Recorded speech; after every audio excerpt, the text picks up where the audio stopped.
వరహమతుల్లాహి వబరకాతుహు. Hi hello welcome to my channel అండి. ఉదయమే లేచిన వెంటనే పిల్లలకైతే ఇంకా ఫస్ట్ ఆఫ్ ఆల్ నేనైతే ఇంకా ఏవైనా కానీ సరే అంటే ఇంకా బాయిల్ చేసిన చెనా 3 రకాలు ఇచ్చాను, బాదము క్యారెట్. ఈ రోజుకైతే ఇంకా ఇక్కడ వచ్చేసి మనము జావా చేసి పెట్టాను. జావా కూడా చాలా హెల్దీ, ఎంత హెల్దీ అంటే చాలా హెల్దీ.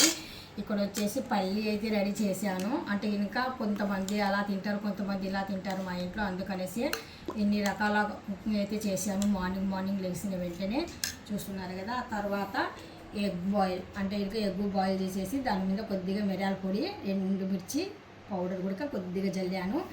ఇలాగైతే ఇస్తున్నాను ఈరోజు మార్నింగ్. పూరి అయితే ఇంకా ఎక్కువగా ఇవ్వను, ఎప్పుడో 2-3 నెలలకు ఒక్కసారి. ఇది కూడా మైదాతో చేసిన పూరి అయితే కాదు, 4 పిండిలు కలిపేసి చేసిన పూరి. ఈ వీడియో మీకు నచ్చినట్టుగైతే డెఫినెట్గా లైక్ చేయండి, షేర్ చేయండి, కామెంట్ చేయండి, సబ్స్క్రైబ్ అస్సలు మర్చిపోకండి. మీ ఒక సపోర్ట్, మీ ఒక లైక్ నాకు చాలా చాలా ఇంపార్టెంట్ అండి. థ్యాంక్ యూ సో మచ్ అండి, థ్యాంక్ యూ.